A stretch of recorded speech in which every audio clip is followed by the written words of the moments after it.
Welcome everyone to today's meeting. We're about to get started. Please settle in. We will be going live momentarily.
Hello, everyone.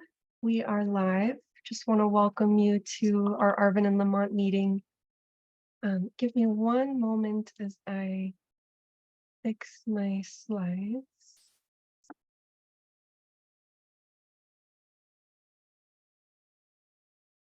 Okay, share my screen again.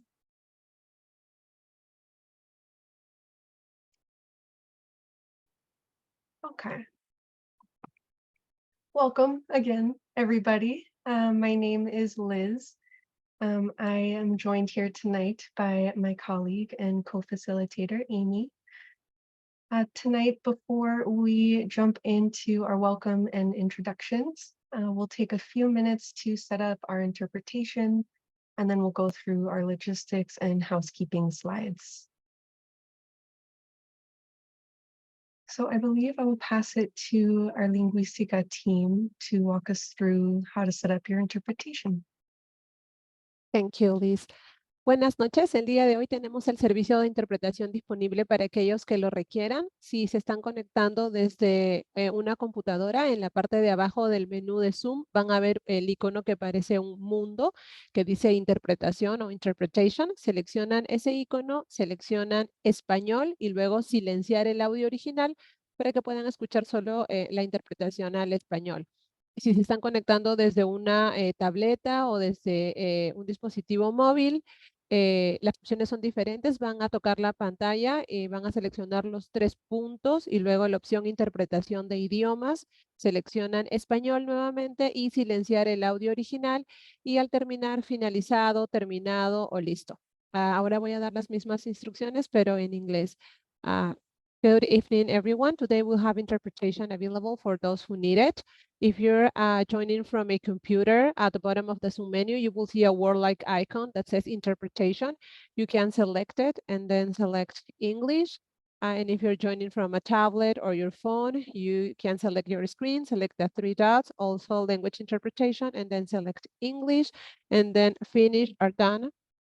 Thank you very much.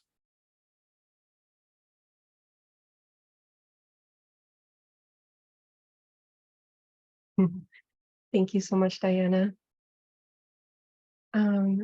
Let us know if the interpretation isn't working for you or if you're having any trouble. We will be happy to help. So moving forward, on your screen, you're seeing the renaming conventions.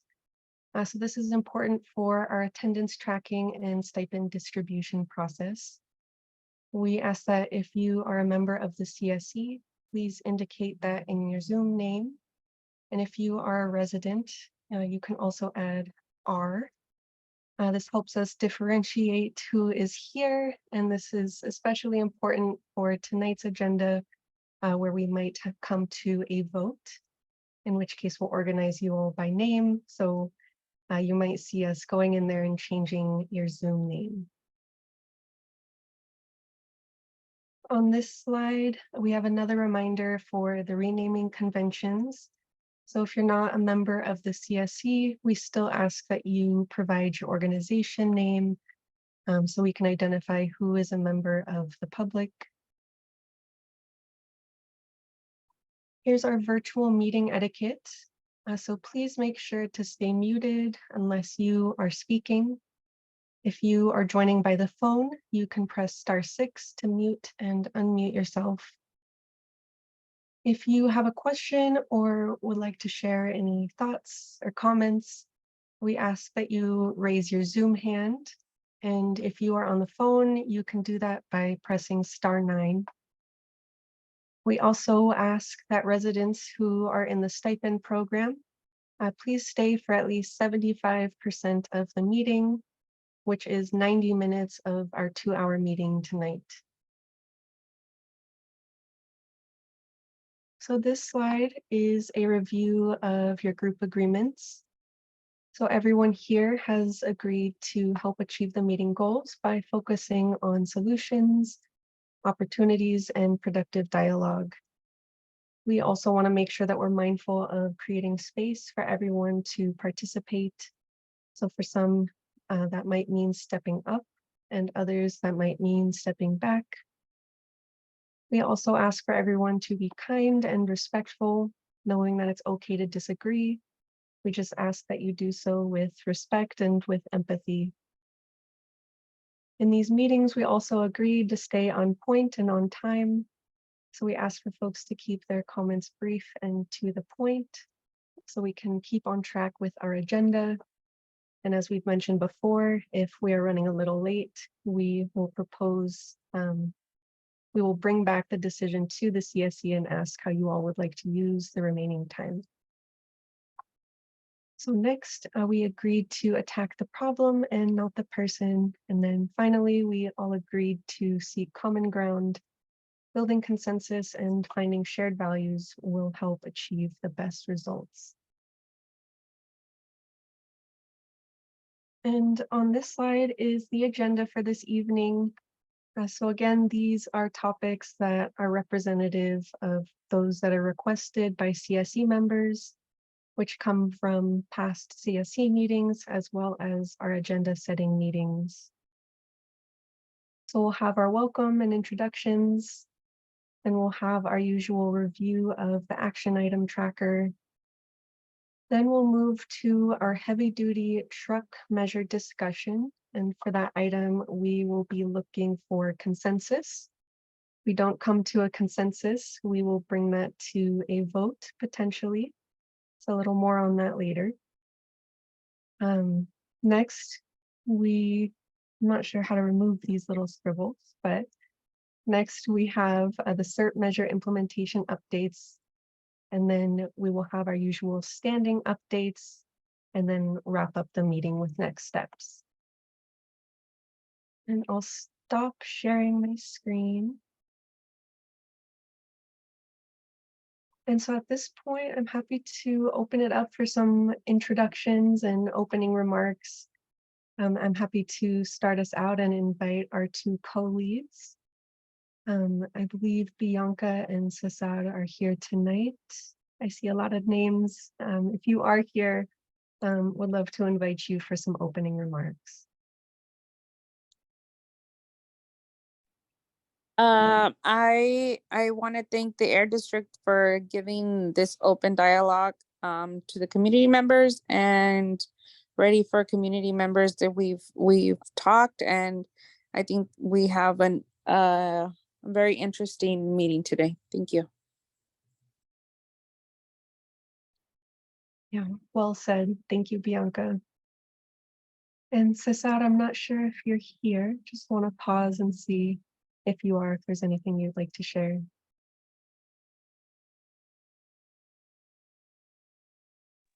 I believe he's not going to be here, but Eliana is taking his place right now. I don't know if she's in. Okay.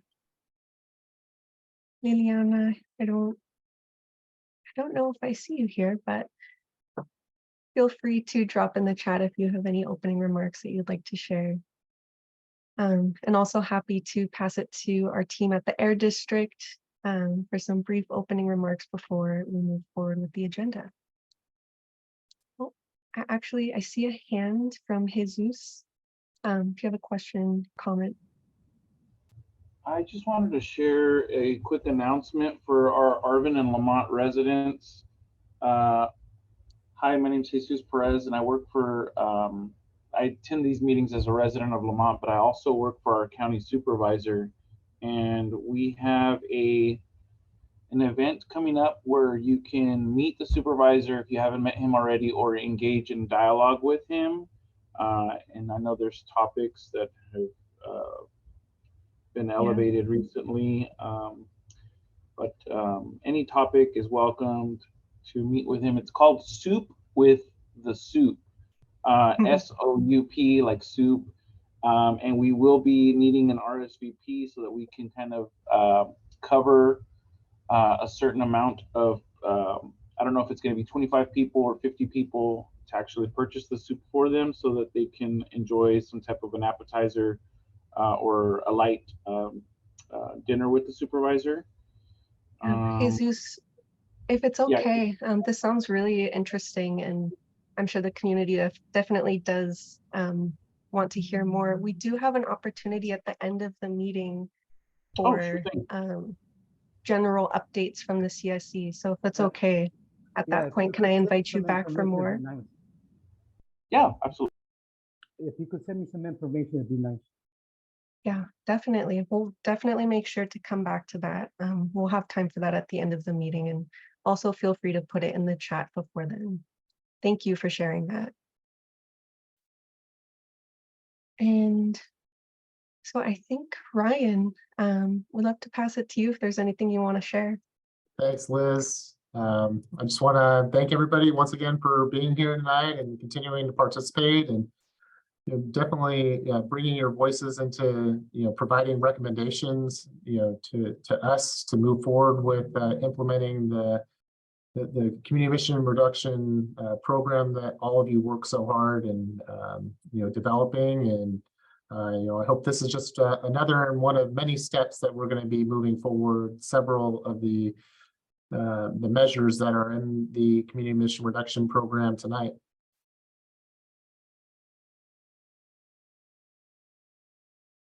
Thank you, Ryan. So happy to move us along in our agenda. So next we will have our review of the action items tracker. So this is to help facilitate transparency and accountability between the Air District and the community. The Air District continuously updates this tracker that's available to the community at any point online. This helps make sure that your requests are documented and that you are able to engage in the follow-up and track any progress. And I see there's a hand up from Mario, so please do share. Yes, I just want to thank the young lady who called me this morning to give me some information for the monitors. I appreciate speaking with me, and hopefully we could get it. And I just want to say thank you for taking the time to speak with me. That was me, Mario. It was a pleasure to chat with you this morning. Thank you. Yeah, thank you very much to give me some information. And that's what I'm talking about. Reaching out, giving the information, and that's the way we grow. Thank you very much. I appreciate it. Awesome. I totally agree. Thanks for saying so. Yeah, thank you for adding that and sharing that feedback. I know the Air District team does really appreciate hearing that. And so we can move to our action item review, and I believe I will pass it to Nancy, who will walk us through that. Hi, everybody. This is Nancy. So I am covering for Eric, and I will go ahead and be sharing the action items. I did drop the link in the comments section. And let me go ahead and share my screen. All right, is everybody able to see this? Perfect. All right, so just a quick little review. So we did update the way that the action items look. So we did create a table of contents. And then so if you want to learn more about this or have further questions, I will go ahead and drop my contact information down below. That way we can, chat about it, and we can, I will be more than happy to walk you through any of these processes. All right, so I will go ahead and begin. So the first action item comes from in progress. So this is from the previous meeting in August. The action item reads, and this is geared towards us. So this revisit truck project plan updates and enforcement discussion at the next meeting. And so the outcome for this was the Air District will bring back the truck project plan discussion during the September 27 Arvin Lamont CSC meeting, which is tonight. So we will continue discussing the truck replacement program further. And then so if you want, so with this new action item tracker, if you want to return back, just go ahead and click here where it says return to beginning, and it will take you straight back to the table of contents. And then so moving forward to our next action item, it's going to be with the ongoing. So go ahead and click, and it's going to take you to the latest action item. And this is going to be for the ongoing. And so this is from the previous CSC meeting in August as well. And so the Air District will reach out to the dealerships about showcasing trucks in Arvin Lamont to raise awareness. The outcome for this was the Air District will share information when local dealerships hold truck showcase events in the South Kern County area.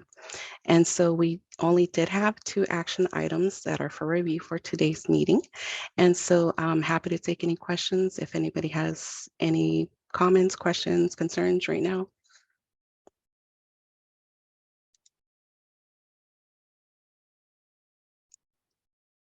I see Jesus Alonso. The trucks, would that be as part of the car replacement program or for the fleet program or the fleet exchange one? And if, let's see, Nancy, I see Ryan or Janine. Yes, this is there we go. Janine. Yeah, I could probably help out on that one. I believe the context that action item came about from was when we were first discussing the truck plan. That would be the proposed revisions to the truck CERT measure. And somebody had commented and asked if we could help to arrange or bring information to the community for when the dealerships can have trucks, like a show and tell event. And so we have been reaching out to various dealerships and communicating with them to try to see what their latest schedule is for when trucks will be in the area and whether or not we can coordinate something that is a reasonable time for the Arvin Lamont community to have some EV trucks come in for folks to see. Okay, thank you. And the second question I had, and I don't know if this is in a different part of the tracking system. I know a while back we said we would be able to go back and review the car replacement program and discuss being able to stack the incentives for replacing a vehicle. I know through AB 617, I think we said 20 grand per vehicle. And I wanted to see if when do we have planned to have that discussion to be able to stack that with the car memorial program, I think it is, or the Valley, I can't remember the Valley can. Jesus, are you speaking about like passenger vehicles, passenger cars? Yes. Okay, I do believe we have an agenda item today. I'm not sure who might be the best one in the group here Yeah, I was going to answer that. Okay, great. And so we're going to talk a little bit about that. We're going to tee up the conversation. We're looking to bring Valley Can in next month, Jesus. And we will definitely, during that conversation, talk about the potential for stacking funding. So we'll have more information about that, but we'll be teeing that up and for conversation here in a little bit. Thank you. Yeah, thank you. And another question from Mario. Yes, but I want to know, are you guys gonna do a show here in Lamont and Arvin, or are you guys gonna do it somewhere else? For the trucks, Mario, are you talking about for the trucks? Yes. Yeah, that's kind of still up in the air. We still need to get some feedback from the dealerships because they typically will have a small set of number of trucks that the manufacturer provides throughout the entire state, and they travel between dealership to dealership for demonstration purposes. So we are waiting to hear back from some of the dealerships in the Kern County area as to when they'll have demo trucks, and then seeing if we can coordinate something directly in Arvin Lamont, or if it would have to remain at their dealership facility, which we'll have various different ones. So our hope is that we can find a dealer who can bring the trucks directly into Arvin Lamont at some public place to put on a demonstration type event. Yeah, I prefer something like that because like that we will give the people from here, you know, a little bit knowledge about what's going on with these programs. And because if we do it somewhere else, it don't do no good for Lamont and Arvin. Yeah. Nobody's getting no information. And that's the point where I'm at, because if people don't have information for these trucks and programs, it don't do no good for us. I mean, for Lamont and Arvin. Yeah. Especially if you don't show them here. Because see, a lot of people from here don't know about nothing about these programs. I do because I'm in it. But a lot of people from here do not know what programs out there. And that's the point where I want electrical billboard to give out information. And that's the reason that I want public announcement and stuff like that. But if you say the Kern County, it does no good if you don't show it here. Yeah. I mean, Absolutely understood. This program will not work for me, because I do this for my community. I do this for my people. Yeah. And it won't work for me if I don't see the trucks and giving the information to the people from Lamont and Arvin. Yeah, absolutely. And we will definitely do our best to find a dealership who will be willing to work with us on that and who can potentially have demonstration equipment that they can bring directly into the community. So that does take a little time. Like I said, they're scheduled out for specific times to receive demo equipment. So we kind of have to wait to see when that equipment will be in the area, and then what time slots might still be available for us to get that equipment into the community. So we'll definitely continue to work with our dealerships in the area on that to see if we can get something put together soon. Yeah, I would like to see, you know, to show here in Lamont and Arvin. Mhm. I thought Absolutely. get more information, and you never know. Yeah, for sure. Yeah. Thank you. Thank you so much. We have one more question from Jesus. Hey everyone, sorry, I remembered another event I was thinking of, the lawnmower replacement, where, you know, new electric lawnmowers are brought into the community and people are able to replace them. I know I saw a flyer several weeks back. I think staff were handing out flyers about the program, but it wasn't the one where they come into the communities where you have to go and do the replacements yourselves. Hey, Jesus, it's Ryan again. That's also on tonight's agenda, and so we're going to be having more discussion about that and kind of the process that we're undergoing right now to be able to do that. Awesome, thank you. Yeah, great questions. And It sounds like folks are ready for the agenda that we have tonight. A lot of CERT measures that the community is really interested in moving forward, and I'm glad we'll be able to present more on those questions. And so happy to move us along. I think those two hands are old for the action items. Yes, thank you. So I can move us along to our next agenda item, which is the heavy duty truck measure discussion. So again, as many of you may recall, our last CSC meeting involved a very lively discussion of the Air District's proposed changes to the heavy duty truck replacement CERT measure after seeing a lack of engagement in this measure across the valley.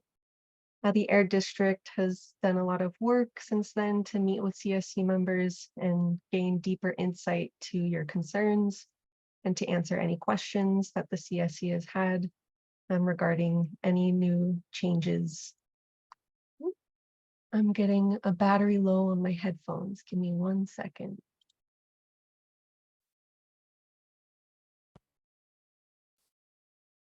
Can you still hear me? Okay, great. So tonight, the purpose of this agenda item again is to answer any questions that the CSC might have regarding the new changes, have any final discussion, and the Air District will share the changes that they have made so far. And then once we close out that discussion, the process that we will use is to find if there's a consensus. We will first ask if anybody objects to the proposed changes. If at least one member does object, then we would move to a vote. And that process might be familiar for many of our members. So in that case, we would break out into small groups and actually vote one by one and tally up the results. So we're prepared to come to a vote if it does come to that, but we could also find consensus together. And so without further ado, would love to pass it to our Air District team to get us started with continuing that conversation. Great. Thank you so much, Liz. I will start off the conversation, and then I'm going to turn it over to Janine Tackett, who's a supervising air quality specialist who does such an amazing job of explaining this proposal much better than me. And so, but kind of where we're at and, kind of how we got here. The community prioritized the heavy duty truck replacement as one of the main items of the community emissions reduction program. And we opened up the program several months ago, and we've been having challenges across all 4 of the valley-based AB 617 selected communities with this measure because of the relative lack of equipment and some concerns with people that were looking at the program with having to immediately scrap a vehicle that pose significant concerns from people that have heavy duty diesel trucks. And so we started the conversation with the community on was it still a priority, and if so, what are some alternatives that we can consider. And so we've been having a lot of discussions with all of our AB 617 communities and trying to incorporate all the feedback that we were getting and bringing that into the conversations that we're having with each of the communities. And so tonight we have some proposals that we definitely want to hopefully there's unanimous support or consensus from the committee on the concept. And if there's not, love to hear the feedback from all of you. So with that, I will turn it over. Janine, you have the slides, or? I do. Would you like me to go ahead and share screen? Yeah. Okay. Give Thank me you. just a second here. Let me get this, make sure I get it into presentation mode. Oh my, I don't have enough screens here, I don't think. let me do this first. Okay. All right, is everybody seeing that in presentation mode? Hopefully, No, we still see the just slide. the regular. Yeah. I was afraid of that. How about now? There we go. That works. All right. Woohoo. Success number 1 for the night. Okay, so this will kind of start our section for the SERP implementation updates. Let me go ahead and move along. Today, we've got a few different updates. We're going to start with the trucks, as Ryan mentioned, but we'll also be covering the passenger vehicle repair and replace updates, as well as residential lawn and garden measures. So I'll go ahead and start off with our heavy duty truck measure discussion. I'm going to flip through some of these slides pretty quick here on you guys. Just a quick refresher for everybody. We do have in place the truck replacement measure allocated with $5 million. And this is a traditional replacement where somebody owning a heavy duty diesel truck that wants to replace with a low NOx CNG, which is near zero emission, or an electric or hydrogen, which is zero emission truck, can apply for the program, receive funding, crush their old truck, and get money for the new truck. The problem is nobody's applied for it. And so over the course of the last several months, we've been doing a lot of investigation and talking to fleets throughout the Valley to find out why. So some of the things that we did find that were challenges for local businesses, and especially the smaller fleets, single owner operators and small fleets of 2, 3, 4 trucks, is that they had a lot of grave concerns about immediately having to crush that diesel truck that they are familiar with for a new truck technology type that they weren't sure how it was going to work, where, what challenges they might have with it. And so they were very uneasy about that, especially our smaller fleets and our local businesses, because they can't afford to be without a truck. So if something does happen with that new technology where they might have to work through it with the manufacturer or dealership, or learn new ways of managing their equipment, they had concerns that their business would suffer in the process. So we did conduct a lot of outreach across the Valley, and we found actually throughout the entire state, we spoke with other air districts and such, and we found this to be a problem throughout fleets throughout the entire state. San Diego Air Pollution Control District, as many of you may remember from our previous discussions, did a similar plan because they also had the exact same issues being presented by their fleets. And so we really kind of took the lead from San Diego and utilized a lot of aspects from their approved plan to do theirs is a new purchase. So they're not crushing an old truck, they're just displacing the diesel miles. And we started modeling a plan after that. So through the process of engaging with the community and all of you folks, we got a lot of great feedback. We heard a lot of concerns about that new purchase option, where what happens to that diesel truck? Could it be put back in service? So we did do some adjustments, and we did try to incorporate those concerns and comments that we received from the community. So what we're looking at here are some of the high-level aspects of what this proposed plan is looking like today. This would be an incentive program for fleet owners with trucks that impact the Arvin Lamont community boundaries. We would be looking to focus primarily on fleets domiciled or trucks that are living or are garaged within the community boundaries. But we do recognize that there could be some fleets just outside your boundaries that have service routes in your community. And we don't want to eliminate those trucks because they are operating daily or predominantly within the community boundaries. So we would be looking at both of those types of scenarios. We would be offering a much more increased incentive. One of the things we heard from fleet owners was the financial risk in new technology. It is very expensive, and they do have to do infrastructure also, which there is funding for that portion too.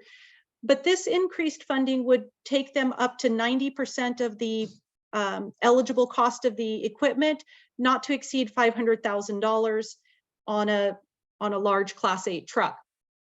The trucks that would be eligible would go all the way down to a Class 4. So that would be your small box truck or delivery style truck as well. There are requirements for the number of trips, the minimum number of trips that must be made within the community boundaries to be eligible for this funding. And one of the new components is that we shifted away from a new purchase, and we did place back into the plan a scrappage requirement. However, based on the concerns that we heard from the fleets, we have created a delayed scrappage. So this is different than the existing program that has been open, in that it still does require them to eventually crush that diesel truck, but it gives them up to 9 months with the possibility of an extension with some, certain circumstances before they have to crush it. And we found this to be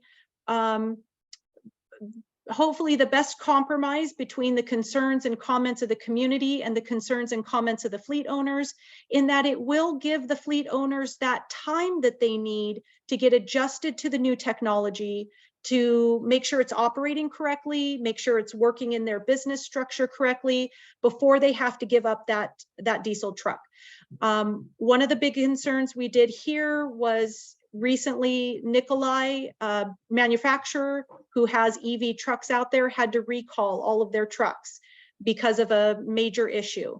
And so fleets got, again, really scared, like, oh, what do I do if my truck gets recalled? I won't have a truck to do my job with. So this allows them that time, that kind of cushion to get comfortable and make sure all the kinks are worked out, so to speak, before they do have to then crush that truck. So we're hoping that that extra flexibility comforts the fleet owners, and the eventual scrappage requirement helps to address any concerns that the community members may have had about what eventually happens to that diesel truck. And I guess I went through those slides really fast. Before I kind of do this one, I see Mario, you have your hand up. Maybe I can help address any questions you have. Yes, I got like 2 questions. Saying that you sell these electric trucks to the company, but they don't got no power source to charge up the trucks. The state give them money to put a station in their company, or two, not only that, depends on what location they go. Are there, stations for electrical for those trucks to move around? Because I noticed that it was just one complaint what they had, but they didn't complain about, charging stations or nothing like that. That's what I'm asking. So the current technology of EV trucks, of electric trucks, the range is not really big yet. So they're best suited for short delivery type routes. These would be trucks ideally that are returning back to home base either throughout the day or at the end of the day, depending on how long of a route they have. So we do have money available through your CERT measures for infrastructure, charging infrastructure. There is also funding through the power companies that can be partnered with our funding.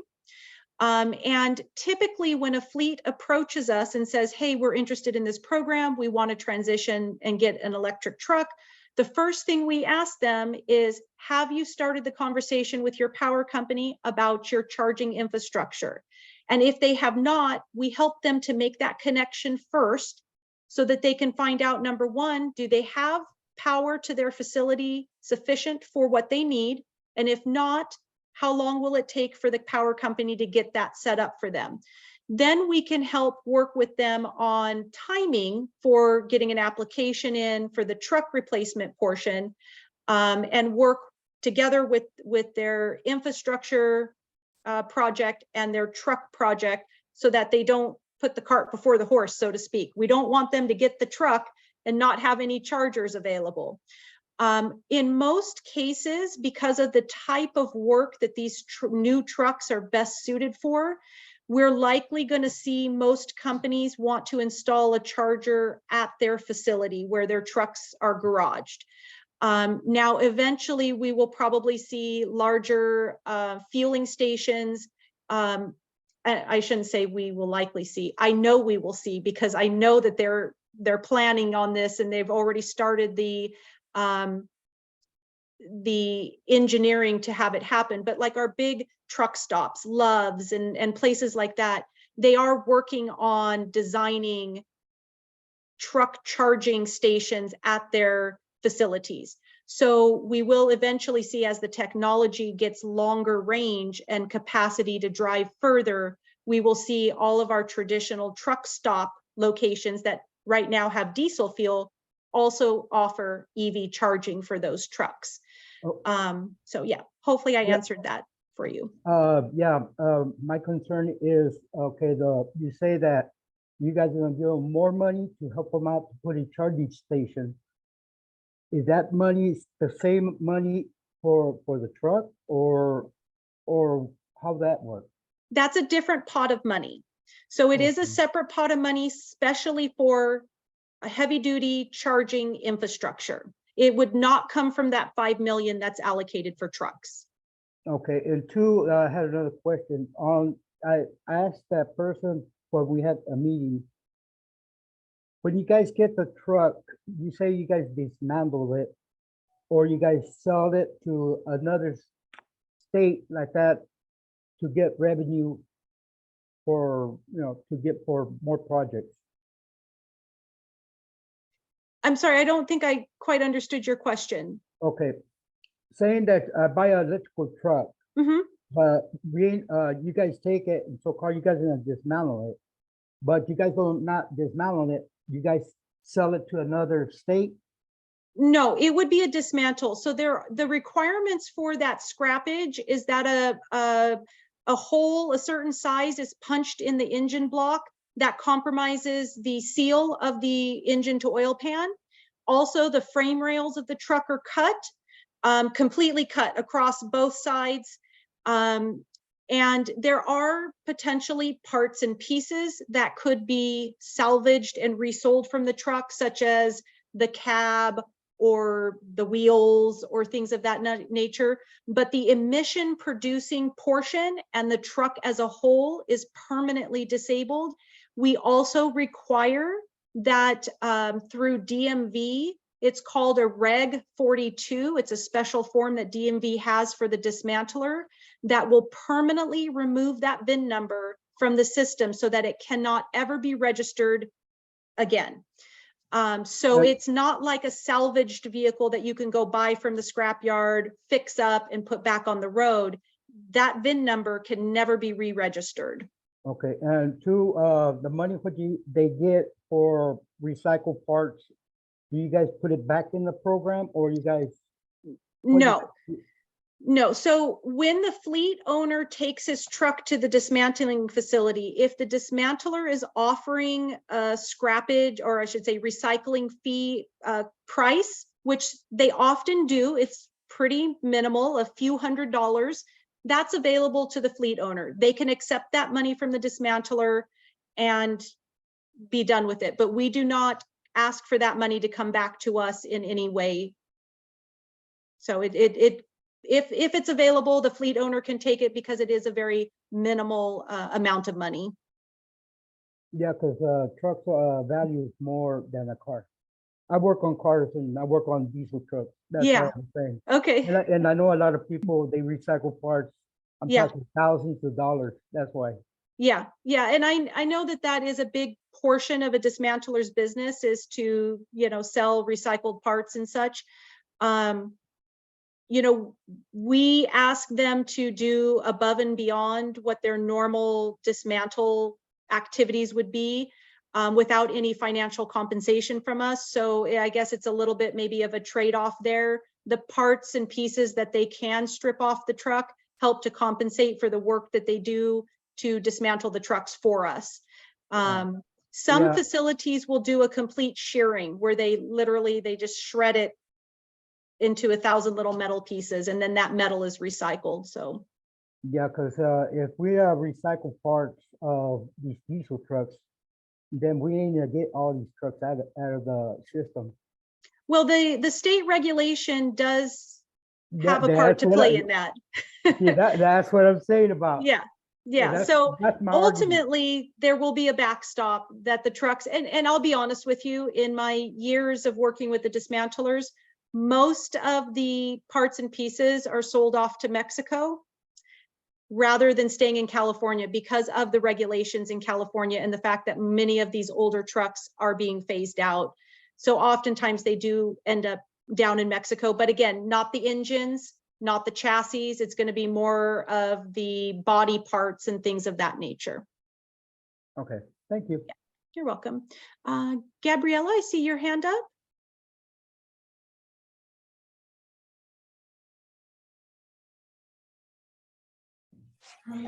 Sí, mi pregunta es, no sé si no entendí bien. Yes, pero my question is that maybe I didn't understood very well, but I'm going to ask my question and make a comment.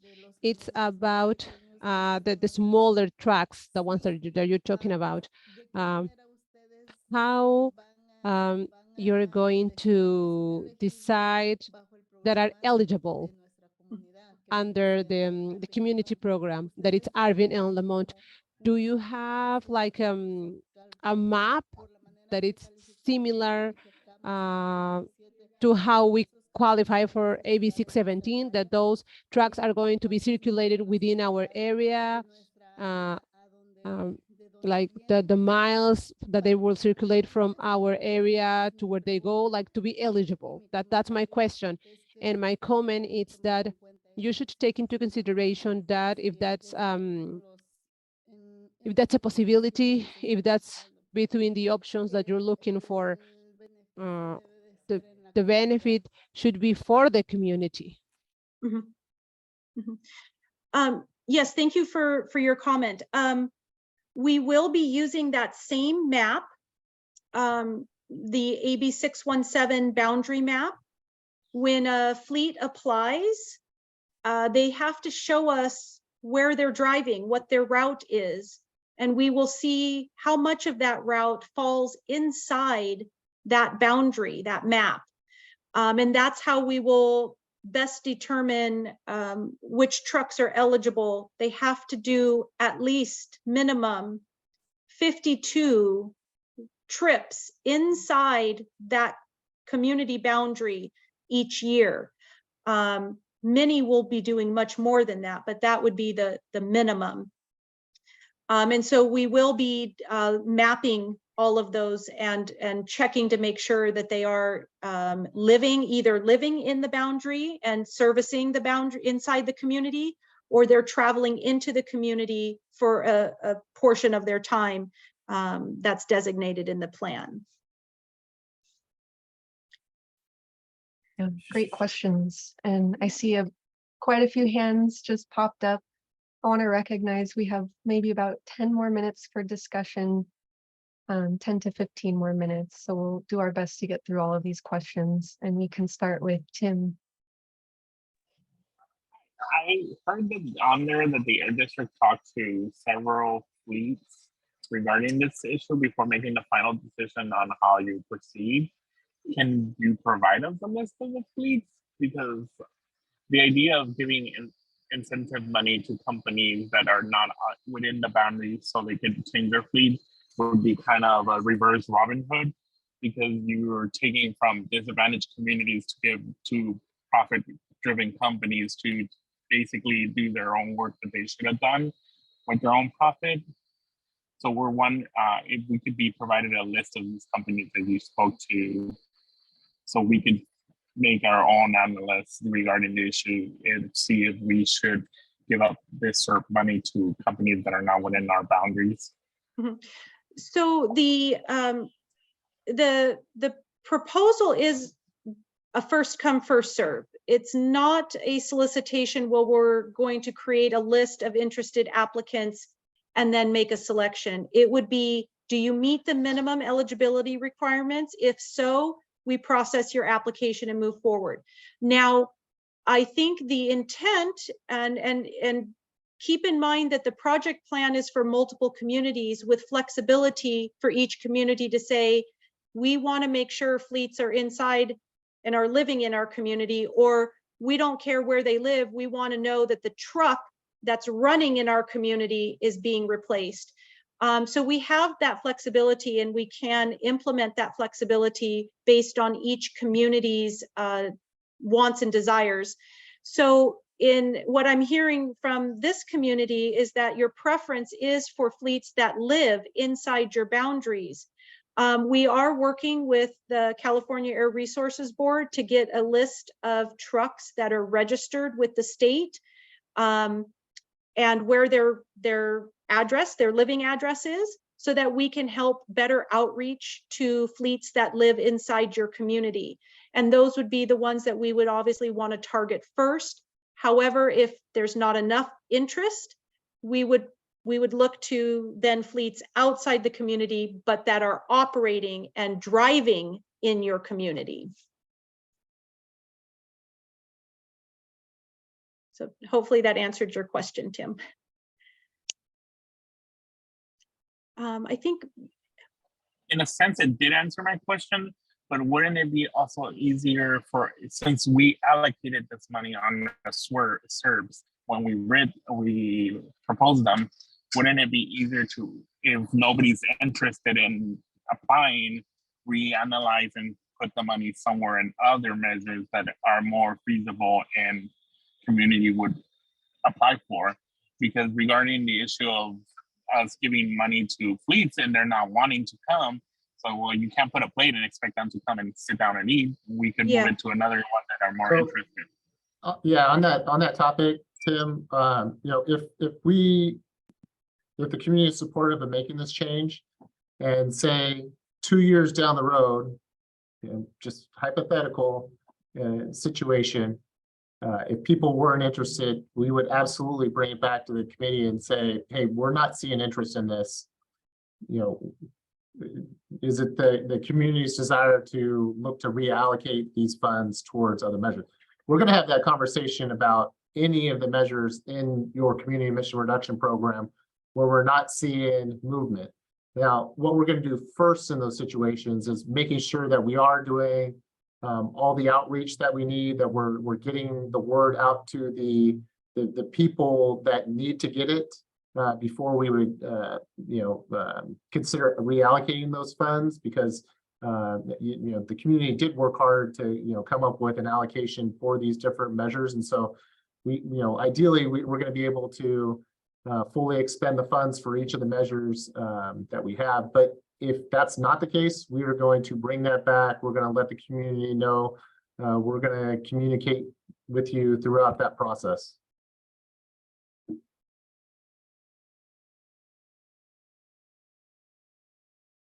okay. In the sake of time, we'll keep moving. Bianca, I think you're next up with a hand raised. My question is in regards to the trips that you were mentioning. There are 52 trips. So if we make the map correctly, it's 1 trip per week that passes through the community. My question is, are you guys going to do any GPS on those vehicles so we could at least know that they're trustworthy to say, you know what, they passed through the community, they did all these changes? Because to be honest, we're just giving, it's a lot of money. It's a big pot of money that is given out to companies now that you're mentioning outside the boundary. And that's concerning because community members have fought for this money for so much, and to be given out outside the boundaries, it's as you mentioned, we're able to change those criterias. But at the same time, you were mentioning, if you don't see any changes, you're going to open it up to other public. So my question is, the Air District going to do any type of measurements as as a GPS to make sure they do pass through it. And if they don't qualify, would they return that money back to the to the SERP? Because if it's not given correctly as it should, would there be any repercussion on the owner that is not, or the company that is not fulfilling that grant? Yes. So we can't ask everybody for GPS because that requires them to invest in not just the equipment on the truck, but the software system to keep track of all that information. But there are other things within the trucking industry that can also identify those same things. So for example, if you have a delivery vehicle that's making a once a week delivery to a grocery store, let's just say it's the bread truck, they're delivering the bread. They have record of every stop that they make to deliver bread, what location that was, the address, the store name, and down to the quantity of bread they delivered. So there are lots of different ways that documentation, GPS is one of them. And I'll be honest, the really big companies pretty much all use GPS. The smaller companies, not so much because they can't afford it. So we will work with the fleets and we will absolutely, as part of the application process and ongoing monitoring, be checking to make sure. Our contracts will also have requirements that they do a certain amount of usage in that community boundary. And if they do not do that, then they would be subject to the penalties in the contract, of which could be up to full repayment of those incentive funds. So yes, there's definitely checking to make sure that it's not just, hey, tell me that you're doing 52 trips and check a box and we'll say it's good. No, they have to give us documentation. Not always GPS. There are other types of documents, but it does have to be legitimate documents. And then yes, our contracts will have, call it some teeth in it, so that if they don't follow the requirements, they would be subject to having to give the money back. Okay, moving on. Gustavo. Thank you. I think adding to the comments already made, you know, this project is, it doesn't have any certain that it's going to work. It's an experiment. I think as mentioned, you know, these communities work hard to be selected, and just been trying to implement something that is, we don't have proof that is working somewhere else. You know, and, you know, I think as Ryan mentioned, you know, in the chapter 617 project, funding that was not used as initial was planned is being reallocated for other community projects that residents are identifying as priorities. So I don't think it's the right decision for us to change anything at this point of that SERP, maybe keeping it as is right now. And eventually, you know, if fleets start applying, that would be great. Or if there are other projects, you know, you mentioned San Diego is having one, you know, eventually if their project is working, we can revisit that idea. But I think at this point, it's just, in my opinion, wasting money to see if that works or not.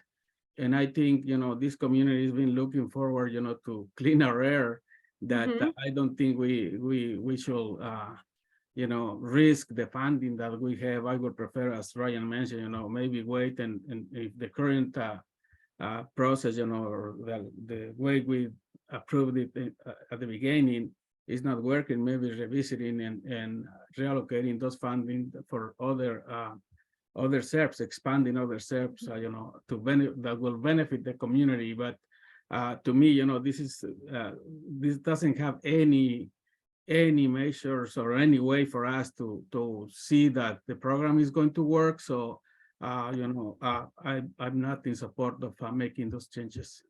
Understood. Thank you for your comments. The only thing I probably could share on that is that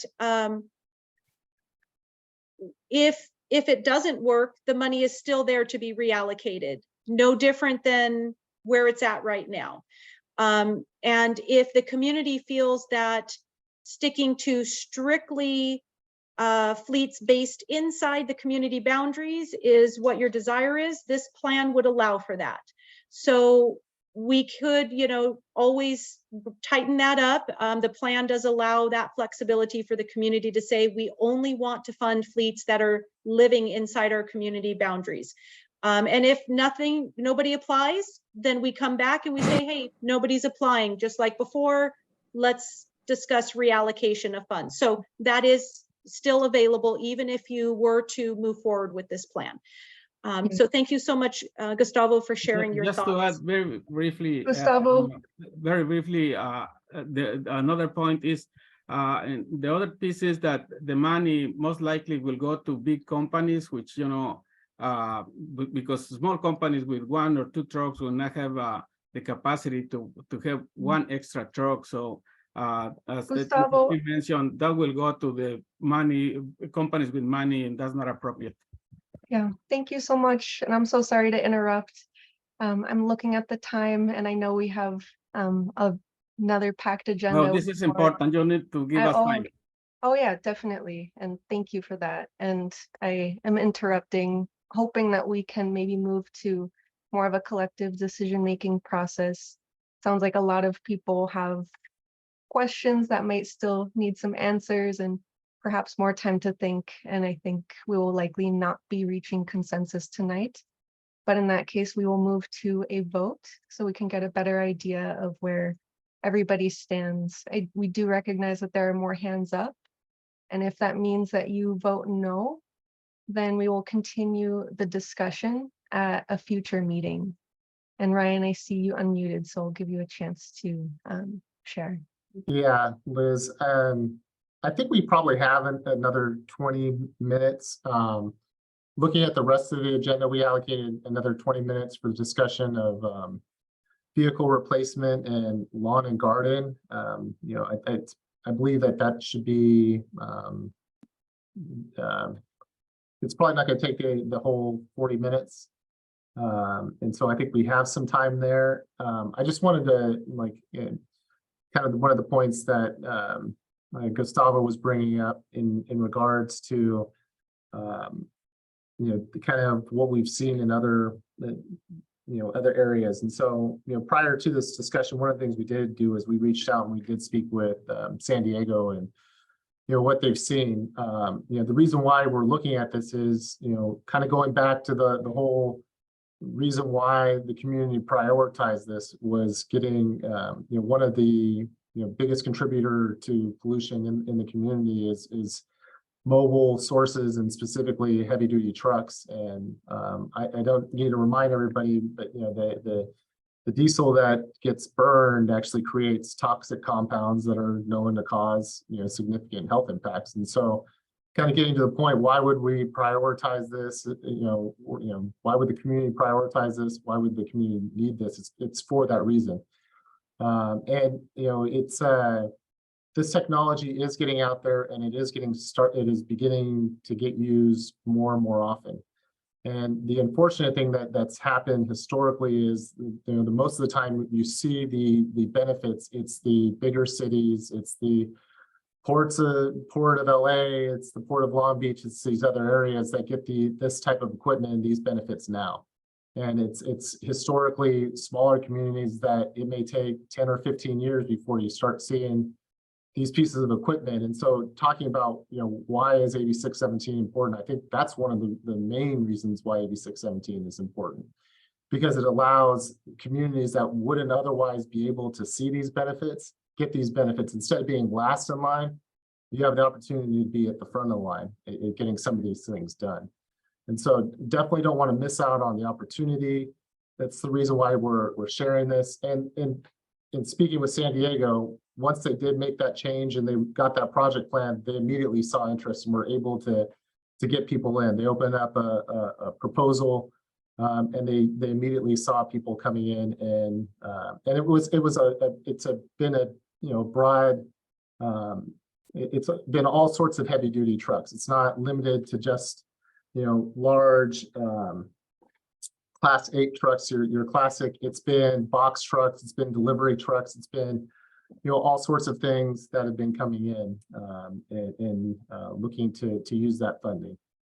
So that's to me why we're, you know, having this conversation and you know, wanting everybody's feedback on it. Yeah, thank you for adding that, Ryan. And we can continue on with this discussion for 10, 15 more minutes and then move to a vote. And so we'll have just a little less time for the other CERT measures, but again, just recognizing the importance of this conversation. So thank you. We can continue, and Diana, I see you have a question. Sí, buenas tardes. Bueno, son Yes, good preguntas. afternoon. Well, there are questions or comments. Maybe we'll mix everything, but I have a few questions. I know that we already asked some of them of how we are going to monitor the trucks that are passing by our communities. And if I don't remember wrong, the AB 617, the purpose is to lower the pollution inside the limits of the Arvin and Lamont area. And the truck passing once a week is not going to help me. Honestly, it's not going to help me in anything. How many minutes is going to be passing by my community? That doesn't help me. If they're going to do that, it's because they're working inside the limits 365 days a year to reduce the pollution, because that's what we're looking for, the reduction of the pollution. And once a day, once a week, I'm sorry, that's not going to help me. Second, if the big companies will have seen that they already can invest in these trucks, they would have done it already. So there's a reason why they're not doing it. So I don't think that it's fair to give it to the powerful, and the less powerful are just staying behind. So I don't think that is not fair for me, that you're only giving it to the big companies. Now, I also wanted to comment that I would like to stop this and just wait. And a proposal that I have, and I think that maybe can work for the trucks. I'm sorry, it can, if it doesn't work for that, it could go to the school districts for the buses. Here inside AB 617, we have all these districts: Arvin, Sunset, Violent, and Lamont. So I think we can do that in the future, but I'm not happy with the things that we are doing. So I will just want this just to wait for it.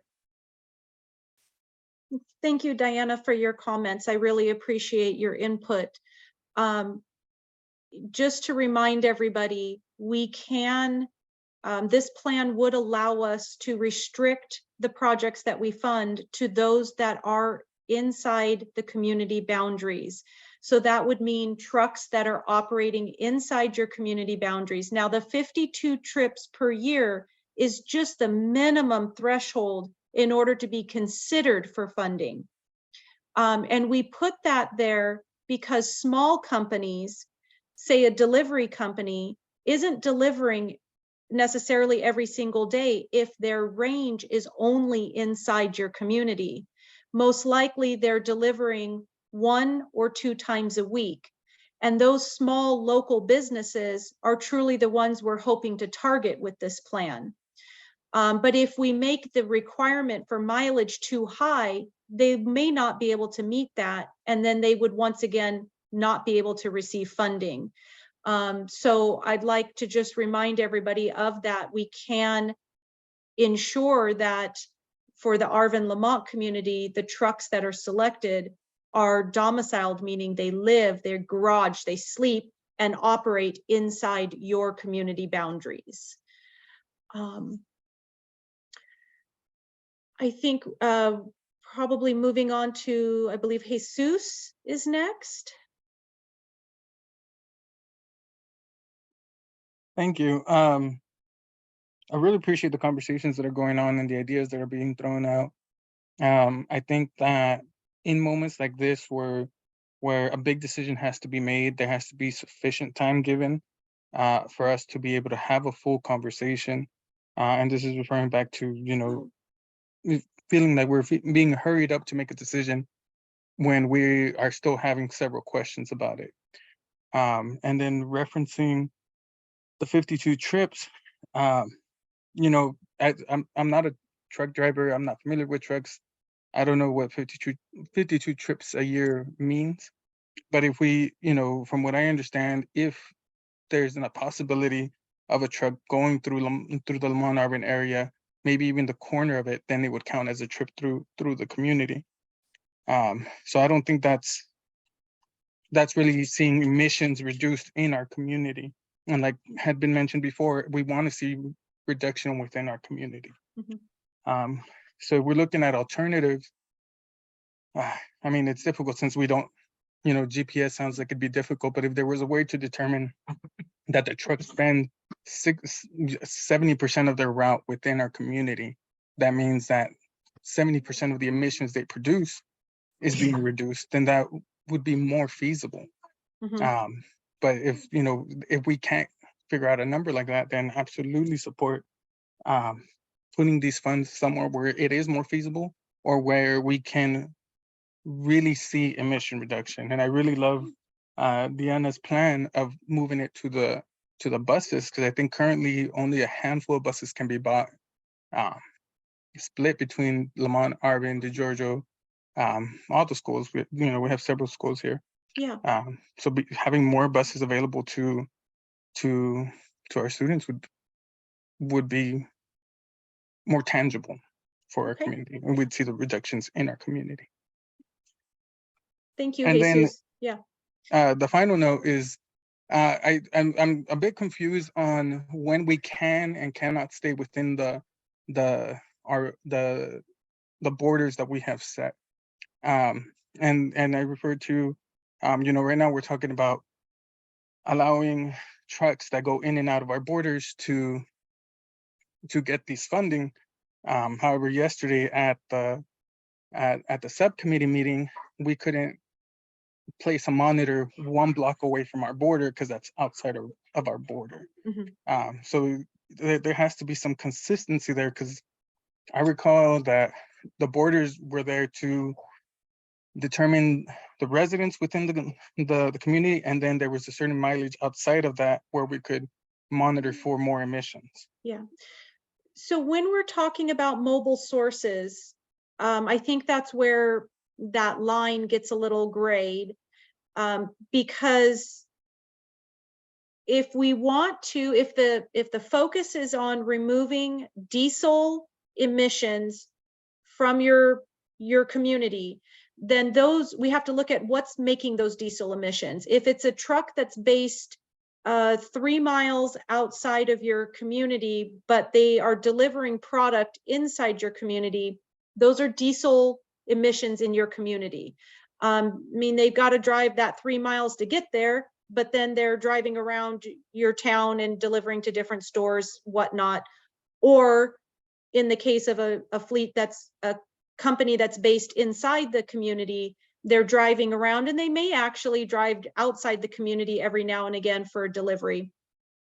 But I think that when we compare mobile sources to a stationary source, such as an air monitor, it's a little bit of apples and oranges there. But again, I'm hearing very loud and clear that there's still a lot of questions, which I absolutely get. This is a complicated scenario here. Trucks are not an easy nut to crack. And so, if more time is needed to understand and digest and look at these concepts, that's being heard. We are definitely hearing that. But the way that the plan is currently written, the community does have the ability to say, hey, Air District, we want you to first and only look at trucks that are living inside our community and driving inside of our community. This plan would allow us to be able to take that feedback from you and implement it. And then at a later date, as Ryan was mentioning earlier, if the community says, hey, nobody's really taking advantage of it, but we know of this company that's like 2 miles outside our boundary and we think they might be interested, this plan would allow us to have that discretion to then go to that company and say, hey, are you interested? Your trucks are inside this community. We want to see if you want to, you know, replace them. So there's flexibility there is what I'm getting at. To start with that more stringent requirement and then open it up later.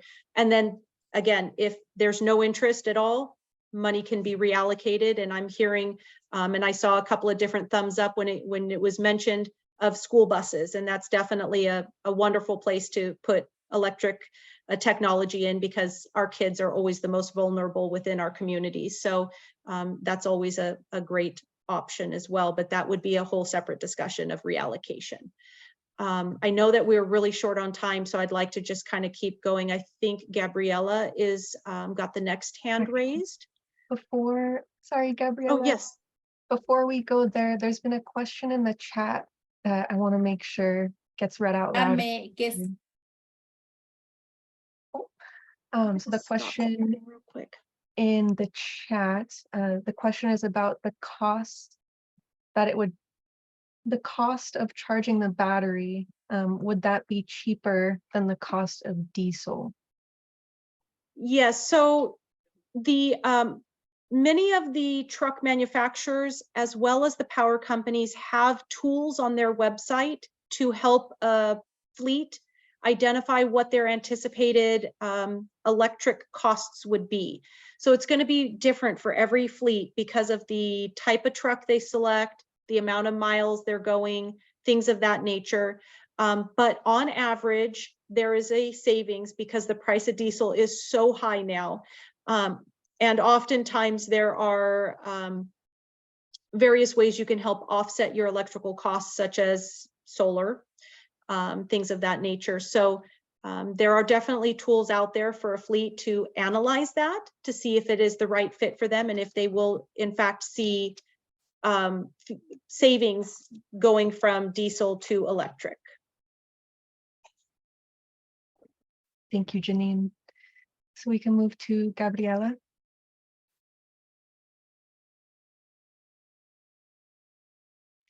Sí, mire, mi Yes.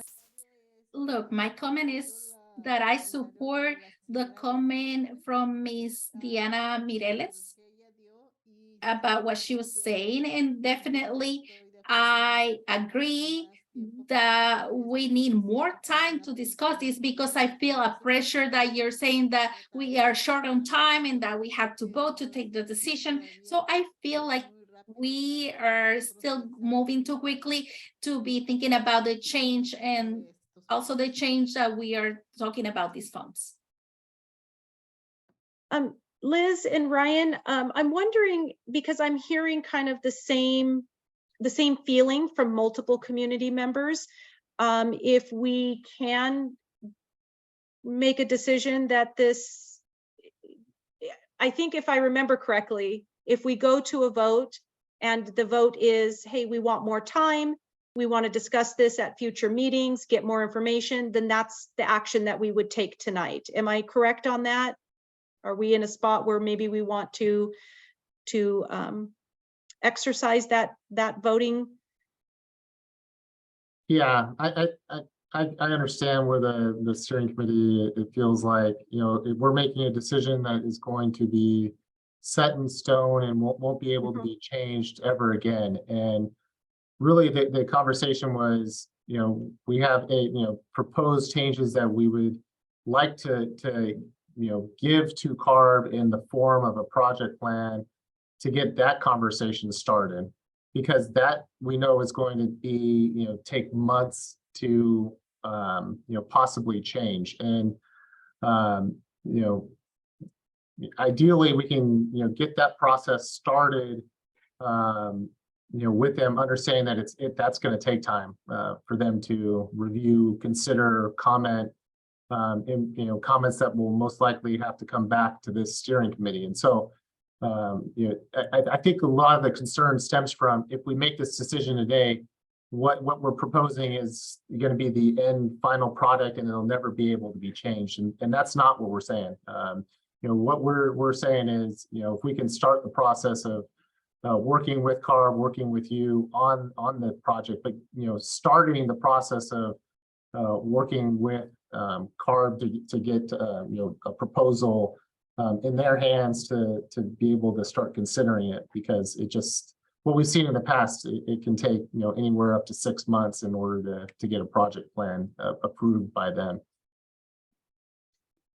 So Ryan, if I'm understanding everything correctly, if we did go ahead and move to a vote right now, community members could vote to yes, let's proceed with engaging CARB with this concept to get feedback, to get the process going of comments from CARB, or they could vote no, we do not want this plan. We want to just keep the existing program the way it is. And if nobody applies for it, we'll take other actions down the road. Am I correct on that? Because I'm seeing some comments in the chat that there are some community members that do not want any changes now. So with that, with those thoughts being presented, I'm just wondering, for the sake of time, if maybe we should kind of group and get that consensus of move forward to engage CARB, or no, shelf this for Arvin Lamont and possibly continue discussions at a later time. Yeah, thank you, Janine. I think I do see we have more hands up. So there are definitely more questions and a lot coming in the chat. So we can move to a vote, and that would mean if folks, a majority vote no, then the conversation would still be continued at a future time. If a majority votes yes, then that would mean the Air District would move forward, engaging in discussions with CARB about the new project pathway plan that has been discussed. And again, as Ryan was saying, there would still be opportunities to engage with the CSC on exactly what that would look like, but that would get the process going. But those are the two options, as I understand. And Ryan, I see you unmuted, so. No, that was exactly it. Thanks, Liz. Okay. Do you mind if I ask a question? Yeah, go ahead. Yeah, I feel like it's a little bit confusing because both yes and no hold discussion. If that's the way I'm hearing it. No, a vote of no means we discuss, but a vote of yes means we discuss something slightly different. So I think there's some confusion, it feels like, about what's going on here. Yeah, I think the vote of no would be that we do not move forward with engaging CARB, but we continue to have conversations with the CSC and community on what changes to the truck program should and would look like. A vote of yes would be, we pretty much like what we see here. We like the concept. We want the Air District to go ahead and start those conversations with CARB on this concept, and whether or not we can move forward with an approval by CARB of the project, or more likely comments coming back from CARB of what about this, what about that, and then further engagement with the community. So yes, Michelle, I think there is conversations for both answers, but it's different types of conversations. No, a vote of no would be that we do not move forward with engaging CARB on this concept. We continue speaking to the community in the CSC. A vote of yes would be moving forward with engaging CARB. So they're gonna table it for a later discussion, or just bring it up just back to the CSC? Because if we vote for no, that means that we really don't want to have any discussion, and maybe possibly move the funding somewhere where it's more tangible, that we see some changes in the community. I think that if you do vote no today, I think that from there we would have, and Brian, please jump in and shut me down if I'm wrong on this, we would engage in a conversation of, hey, which direction do you want to go? Do you want to further discuss this concept, or do you want to just completely do away with this concept and start the discussion of reallocation? So the vote of no today would push us to kind of another question, probably at the next meeting, of which way do we want to go? Keep talking about changes to trucks, or talk about reallocation of funds? Yeah, I mean, ideally, we still have the program open right now, and I know that was one of the things that Gustavo talked about, and if there were people interested, they could participate in it. When we're talking about tangible benefits in trying to quantify, what this program is about, it's about getting, emission reductions, toxic air pollution, emission reductions, in the community. And, we are trying to design it, working with you to identify the things that are, if we remove that piece of equipment, we're going to, get emissions reductions specifically in the community, which has real health benefits to it. And so, when we went through that process, one of the, the biggest, if the measure's fully implemented, one of the measures that gets the most emission reductions is this measure, especially toxic air pollution, which is, one of the biggest concerns that, we heard about during the development of the community emission reduction program. So, yeah, why we're looking at this, why we're talking about that's kind of one of the biggest reasons, is looking to remove heavy duty diesel trucks from the community to get those emission reductions. If we were to look at other things, I can't guarantee that we're going to get the same level of emission reductions, if we reallocate those funds, which means that we wouldn't get as much air pollution reductions, not as much toxic air pollution reductions. And so I think it really was important, and it was quite an achievement, that the community was able to get together when we put this thing together, to put that funding towards that, with that, understanding. I want to say something. So there will be, Mario, 1 second. So I think that to ensure that every member has an opportunity to speak, so we've heard from many members today with a lot of good questions. We completely understand that many of you are ready to vote no, and a couple of you may be ready to vote yes.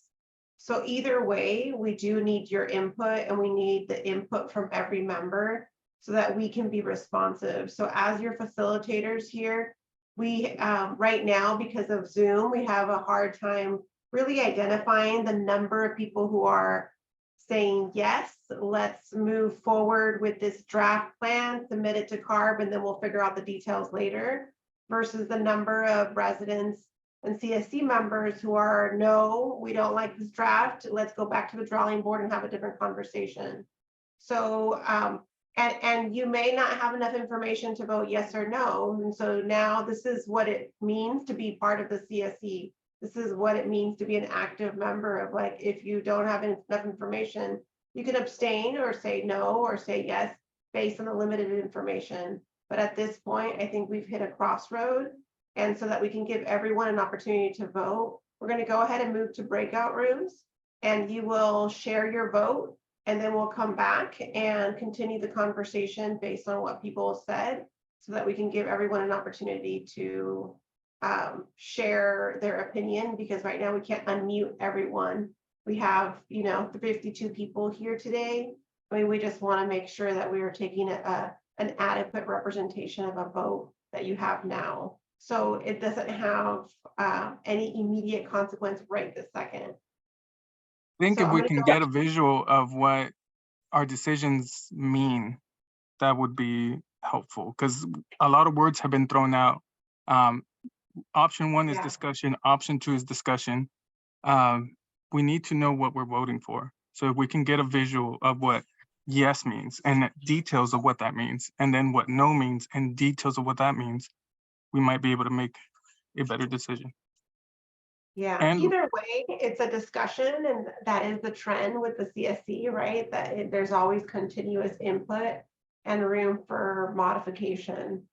So I think Janine, that visual that you had, I'm not sure if there was, if the word yes or no is there, but I think that visual helps kind of scaffold the process. Dr. Ramos, I just have one last comment and this is in reference to what Ryan was mentioning, that this is the only way of reduction in the area of Arvin and Lamont. It's actually not the only reduction. There's been other areas where we could allocate this money.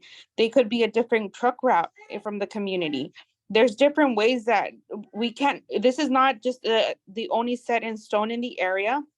And this is a community that has been disadvantaged for so long. So having that said, so it's not very fair to push this on community residents that it's necessary to reduce emissions. This is not the only route. There's other routes that truck drivers could do. There's other routes that delivery people could do, not to pass through the community and create those emissions. So I think it's very disrespectful coming from the Air District to say this is the only way to do it. I think we should rephrase that, because there's other options to do it in this way. And as community members were mentioning, there's other opportunities. There's only 4 buses allocated for the community, 2 communities where there's 3 districts. So if we're able to allocate more funding for those buses or change those measures somewhere else that is tangible needed, that could create a reduction. So I think I'm sorry to say it this way, but it's a form of disrespect just to push something to the community if they don't want to see it, if they want to see something tangible in their community. So that's all I'm going to say. Yeah, no, thank you, Bianca, for your words and for bringing that up. I just want to clarify, at least in my notes, the way that I understood that comment from the Air District was that this was one of the highest or most potentially impactful. I don't have the quantitative numbers to represent that, but that's what I heard, not the only way. And as you all know, the SERP includes many other measures. And so this vote of yes, thank you, Janine, for bringing this up. This vote of yes means, like, right now you're comfortable with, let's submit this plan to CARB as a new pathway. A no means don't submit it to CARB, and let's continue the discussion. Clearly, like, we're hearing from many of you, my guess is that the vote is a no, but I, as your facilitator, if I really want to be representative of what everyone's saying, I just haven't heard from everyone, right? And I would hate to single people out right now. So the vote helps really have everyone have an actual voice and be heard. Mario, I've heard from you various times. Bianca, like, I can call folks out, but that's not appropriate. So either way, you're going to continue the discussion. I think it's just a pathway. And so the other thing that I want to bring to your attention, I'm hearing folks present really wonderful and alternative conversations with a new pathway, but we can't make a decision on that new pathway now because you all need to discuss that and potentially even have a subcommittee. Like, you all know the other work that's needed in order to go with what happens next after that no vote. So at this time, Bianca, as a co-chair, and Cesar is not here today, but like, I really love your suggestion of, do you want to have every CSC member's vote count, and let's count the no votes and the yes votes? Or are we ready to alternate today's conversation? if I can add something real quick, for those who want to abstain because they do not have enough information, would that be a no vote? Because it looks like that's where more conversation on this would go. Yeah, we just, again, that would be helpful, right? Because if otherwise, as your facilitator, we're being exclusive and not allowing people that haven't spoken up tonight to have a voice. Yeah, but there's a lot of people there who need to speak out, I mean, let's keep it real. There's many, members, they don't need to speak. They don't need to say nothing. They just listen. Right, that's why we put them into breakout rooms, Mario, Yeah. so that we can have No, I totally one-on-one. understand, but I mean, you make it sound like that we have to listen to everybody. But, you know, most of the people, you know, they don't speak out. Right, so it is our job to make sure that we provide spaces so they can speak out. Okay, two, I was gonna say, I feel that this project here is, you know, there was not enough information to the public or anybody here on the community. Yeah. And I feel that was the reason why we having these type of problems that a lot of people are not calling about the program. It's lack of communication and lack of knowledge what people don't have. They don't even know maybe these projects exist. And I feel that, you know, you guys have to push more information out there, you know, because if not, projects like this will not work. Because there's a lot of people throw rumors, you know, electrical cars, they're no good. That is the point that we're trying to make tonight. So I see Bianca, you've left my screen. As the co-lead, Bianca, do you want to go ahead and move the committee to abstain to a vote yes or no? Or what do you feel comfortable with? Hey, Amy, and you know, just understanding, you know, where it seems like everybody is at and the concerns that they're expressing and lacking information. You know, I definitely don't get the sense that that we're gonna, you know, it seems like I think the majority of the people are in the no camp. I did see a few yeses. You know, I think at this point, I think we need to work with. Yeah, I see Bianca saying we should go to a vote.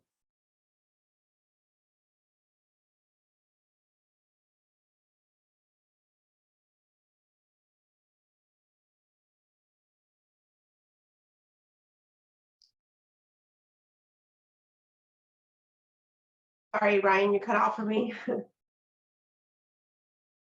No, I'm just gonna support Bianca saying we should go to a vote. You want to go to a vote, Bianca? Okay. We're going to go ahead and move to a vote, Bianca. And if you want to abstain, you can just abstain, and let's just have this for the record. This is the lesson learned in how to engage in these conversations for future times. So what's going to happen right now is that I'm going to open a room, and you will automatically be assigned into a separate room.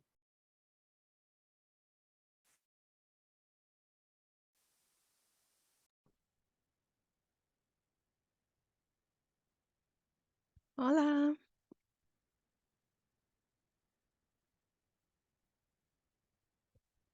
Hola, buenas tardes. Buenas tardes. ¿Vienes para acá, Beto? Aquí conmigo está Roberto García, ¿eh? Ok, la voy a anotar. Y mi esposo. Vente para acá, Jessy. Ok, sí, tenemos mucha conversación hoy y la decisión va a estar con ustedes. Si no se sienten cómodos, si no están bien, si ocupan más información, está bien. Nosotros nada más haciendo eso para ustedes y queremos saber si se sienten cómodos, si quieren seguir con la conversación o si quieren, si se sienten listos que ya podamos entregar ese plan para que Carb lo mire.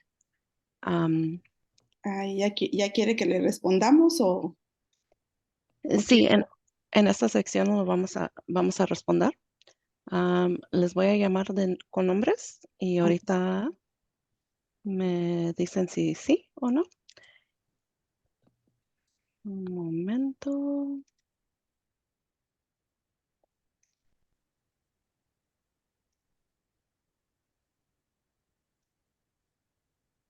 Bueno.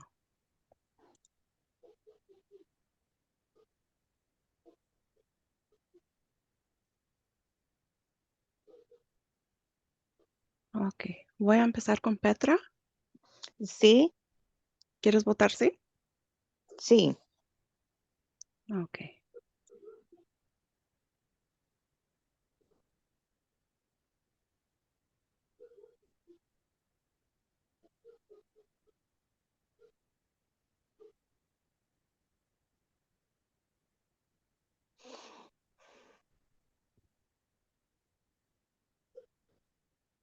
¿Y cómo se siente María García?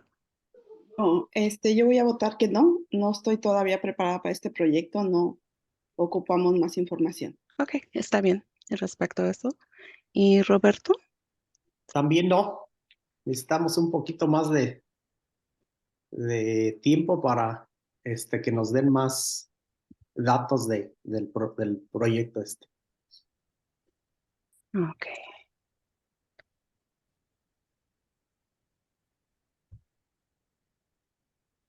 Evelyn? Yes, sí.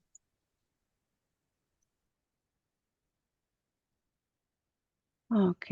Francisco González? Sí, mi voto es no, porque no tengo suficiente información. Ok.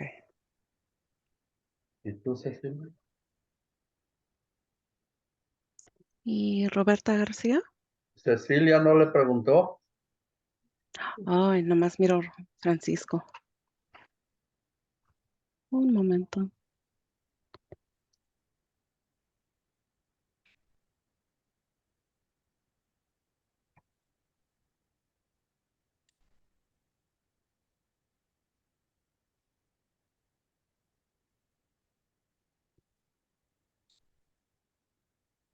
Ella es mi esposa y aquí estamos juntos. ¿Cecilia? Ujú. ¿Tu voto? Al igual, mi voto es no. No. Queremos un poco más de información, por favor.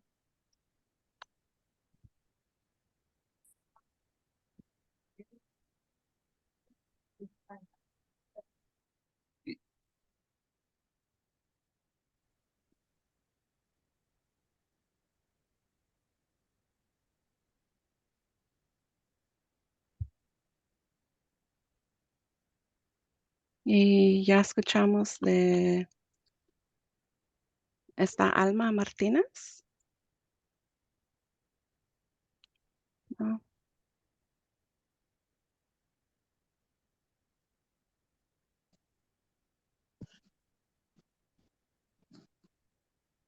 Y no está Abigail.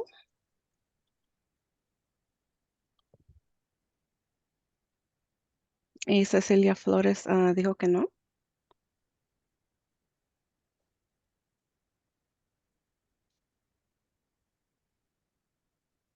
Y Jessie García.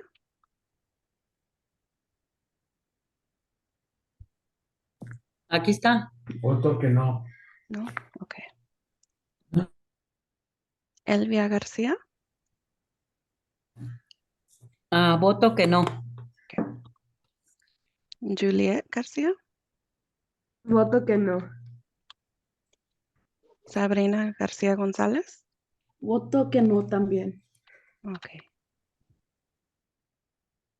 Y está Petra. Oh, sí, Petra. Dijo que sí. que sí. Estoy mirando mi lista. Ok, entonces no está Alma Martínez en este grupo. Ok. Y no está Abigail. Miramos, ok. Y falta Cecilia Flores. No se mira. Ok. Dije que no. Mi voto es no. Cecilia Flores. Sí. Sí. Queremos un poco más de tiempo, por favor. Sí, está bien. Y por eso les digo que esta decisión es de ustedes. Si no se sienten cómodos, no tenemos que mover con este proceso. Y les vamos a dar más información y vamos a tratar de poner este plan en otra manera que pueden agarrar más información. Muchas gracias. Sí, de nada.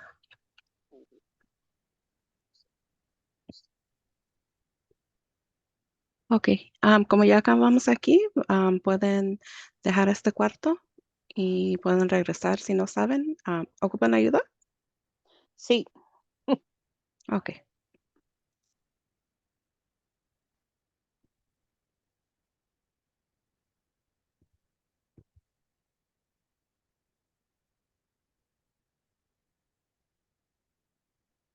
Buenas tardes, buenas noches. ¿Ya terminaron su voto? Sí. Bueno, muchísimas gracias. Si pueden regresarse al cuarto, voy a cerrar este cuarto para que nos podamos ver con todos los demás. ¿Está bien? Sí.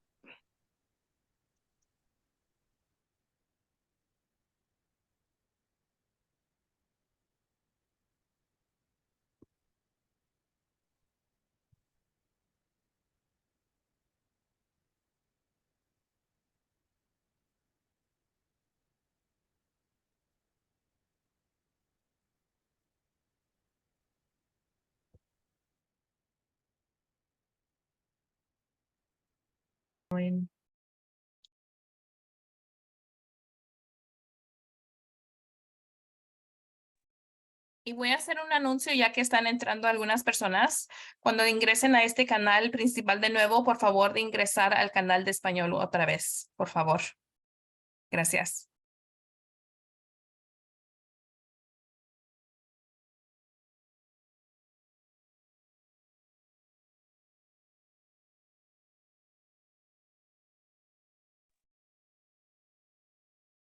Thank you for that reminder and announcement.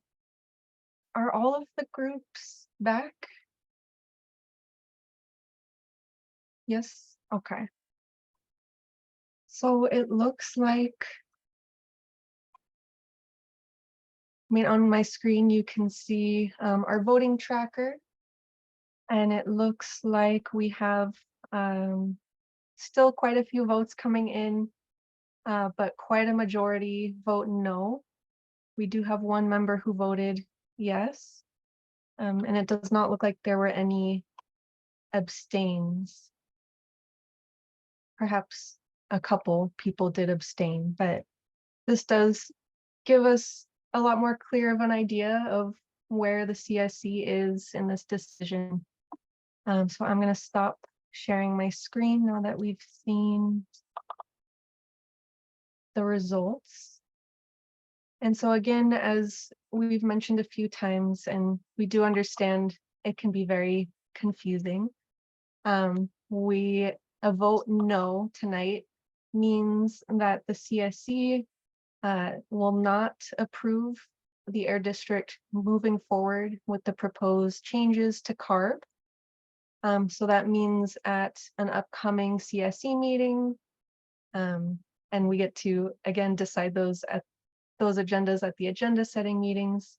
But at a future meeting of your decision, we will return to this conversation, knowing where the CSC stands now and having heard all of these questions. And we will discuss what the CSC would like to do moving forward. We heard some ideas of we could move the funds to other measures, some really great ideas there. And so that's all going to be part of our future discussions together. So just want to thank everybody for bearing with us through that and for giving us the real-time feedback about feeling pressured. So we want to make sure that we do give enough time and space. So we did have some changes to the agenda tonight. It looks like we have just less than 15 minutes left in our meeting. So we can, I think, propose to perhaps do very brief SERP updates, unless Ryan, I'm understanding that wrong, but I do also see that we have some updates as a part of our standing updates that we wanted to make sure to get to. Is that right? Yeah, I think I can cover a few of the standing item updates immediately after the SERP updates, and I'll keep it very brief, very short. We're gonna look to bring some of this information back at the next meeting. So at this point, I'll go ahead and share my screen real quick. I do want to thank everybody for the comments and the discussion about the heavy duty trucks. And this is like Amy was saying, and this is what this is about. It's about having the conversations and taking the feedback, taking the recommendations from the steering committee, and I know we understand they're tough conversations, tough decisions that are being made, and so we just appreciate all of you for that. So I'll go ahead and share my screen now.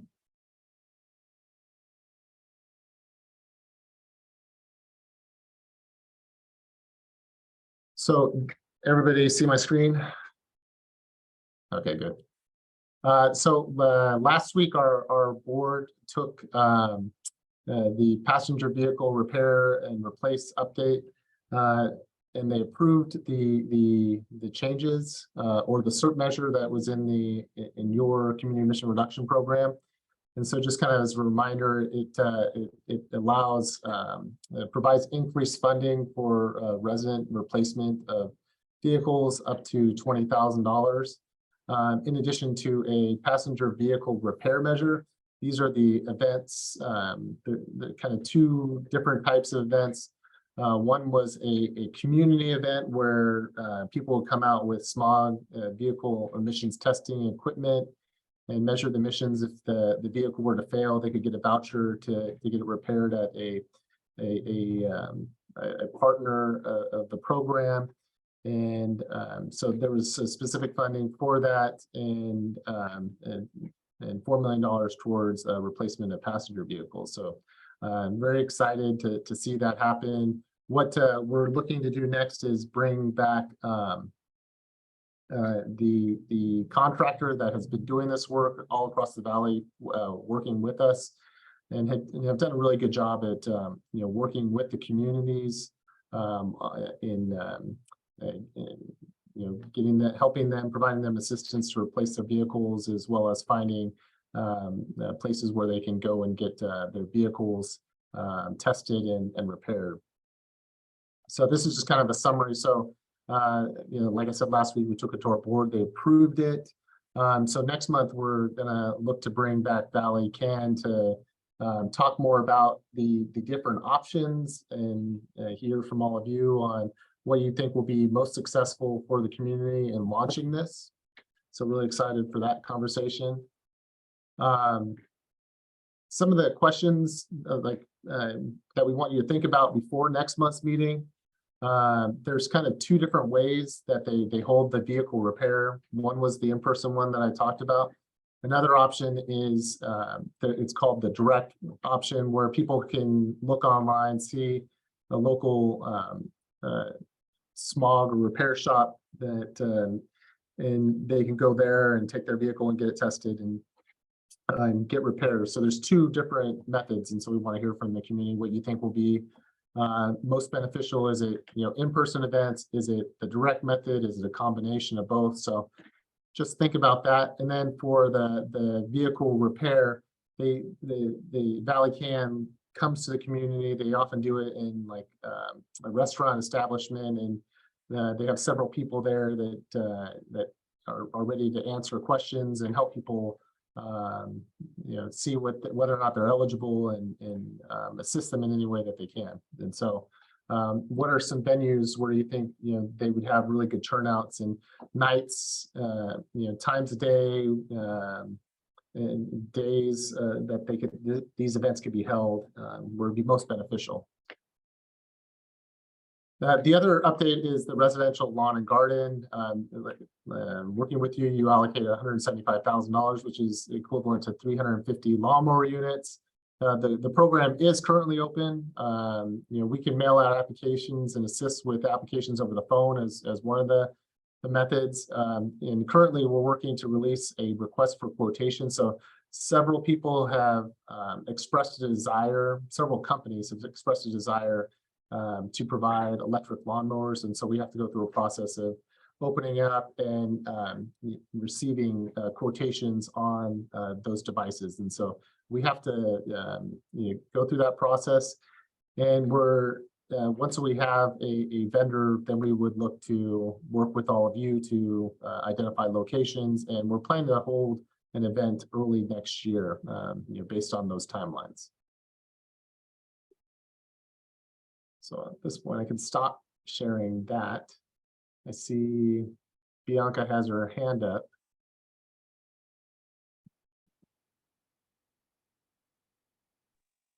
For the car replacement and the smog, the tune in and tune up, would there be an option for community members if they see if they don't see that their smog is not passing and do not want to replace it, would they have the option to trade it in for something electric or hybrid that could reduce the contamination in the area, or it has to go through the program of the tune-in and tune-up, making sure that it's fixed whatever problem is needed, or can they have that option? It's just a question that I do have for the air district, because in the past, the tune-in and tune-up, the first option is to replace whatever is needed.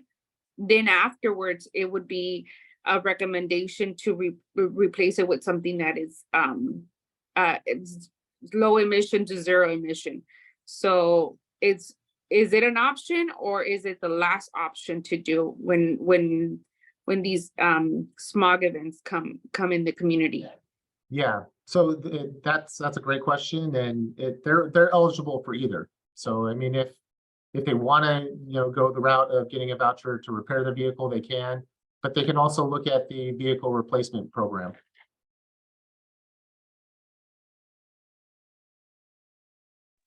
So if it doesn't, let's just say that they do the program for the tune-in, tune-up, and you see that it's not a vehicle that would pass a smog, then they would be given the option to do either or just go the first route and then the second route. Well, yeah, and I should have stipulated one of the requirements is the vehicle does have to be older than 2007. So if it was like a 2015 car that's not passing smog, then they wouldn't be eligible for the vehicle replacement.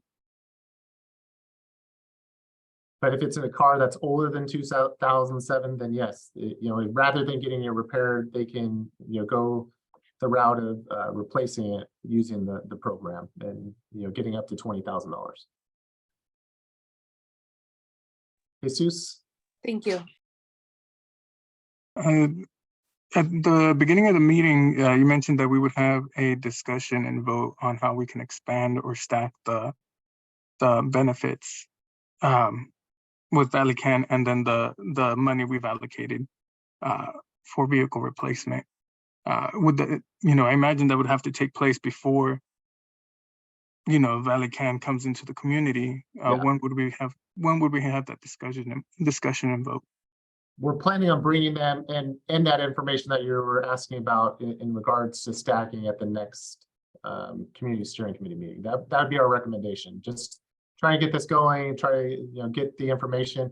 It's not that Valley Can would be coming next month and holding events and doing that type of thing. It's really, for them to come, listen to the feedback and answer questions from the steering committee. Okay. Yeah, 'cause I'm a big fan of both programs. So like I think it's incredible, and I've seen the benefits of it, which is why I'm eager to see it come into the community and then stack with the money we've allocated for it as well. That way, people are eligible. People, Lamont, Arvin, Hilltop, Weepatch are able to get more because they're part of the CSC. Yeah.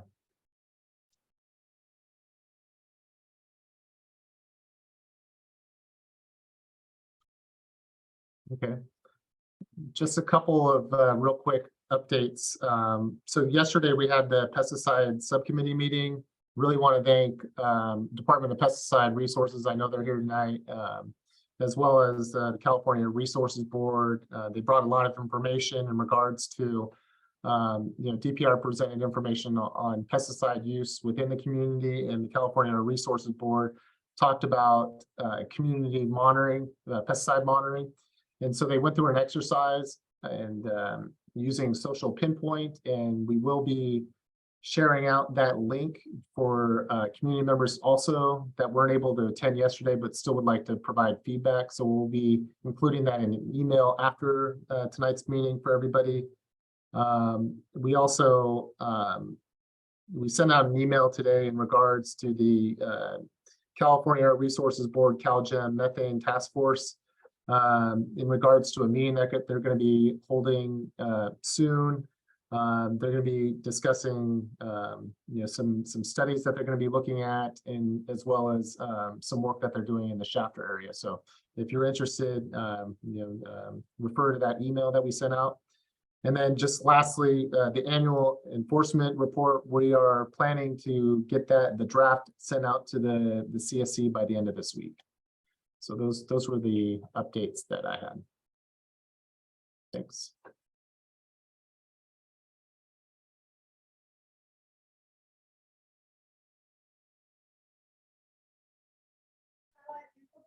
I want to say something about the pesticides meeting. I was not really happy with it because when we started trying to figure out to put on our monitors, they started giving me like the measurements where I could put them at. My solution is trying to figure out to fix up the problem. Where I think, you know, where the problem is at. And not only that, I chose 2 places and I just got one, just because the other ones was out of the borderline. And it's like we discussed from the beginning of 617, that map is not 100% how we wanted it. We wanted to extend it bigger. And they said it was no problem about it. They said we could go out a little bit more further out. And the only thing I'm gonna say that we are not getting the information that what are we asking? I feel that we should try to figure out a better way of speaking words that we could understand, because there's some words that they were saying that even I didn't know them. And I feel that we have to have a better communication of both sides. Like that, we could get a better understanding what we are really asking. And what we are asking is change and to have a better, you know, quality air and the safety for everything. And that's why we choose monitor in a certain place to get more information to figure out where's the problem. Yeah. That's all. I Thank you, want. Mario, and I see James here, and I know he dropped in the chat earlier in regards to you know, that coming up yesterday. And so thanks, James, for being here tonight and for, you know, taking that feedback and listening. Yeah, thank you for those comments. And we have a couple more hands up. Bianca. Just one question. Is the annual report going to be translated in Spanish also for Spanish speaking? And just that question. Of course. Yeah, no, we absolutely, you know, wouldn't release the document if it wasn't in both English and in Spanish. Yeah, great question. And Sandra, please go ahead. Yeah, I just wanted to follow up on what Mario was saying. I do agree with him. I think at the pesticide subcommittee yesterday, a lot of the jargon was really hard to understand, right? Like they were talking about measurements and who knows what. All of that was incredibly difficult to follow, and I don't think that's what the community has been asking for, right? Like we've been asking for, you know, exposures to pesticides, how we can find solutions and things like that. I do think the activity at the end was rushed. We only had a little bit of time to actually decide where to put the pesticide monitoring, and I think it should be opened up to the entire CSC because the meetings start at 4 p.m. and some folks are still working, so not everyone can attend those meetings. So I highly suggest that the activity come back to the entire CSC so everyone has an opportunity to decide where they can actually put the pesticide monitoring. And then my second comment was, I do think the vote tonight was rushed and folks had a lot of missing information. I was incredibly confused. Folks were confused. I don't think we should have voted. And I think moving forward, y'all should be a lot more careful on how you say things and how you explain things. And they should be given in a way where it's easier for everyone to understand. Because I think the entire process was very confusing and I'm pretty sure a lot of us are leaving with a lot of questions. The last thing I'm gonna say, because I know we're basically out of time, I would like to be a part of the meetings the Air District has with the co-leads, along with any other organizations. I think the agenda setting meetings don't hold enough time, so I'd love to be a part of those if they're open. Thank you.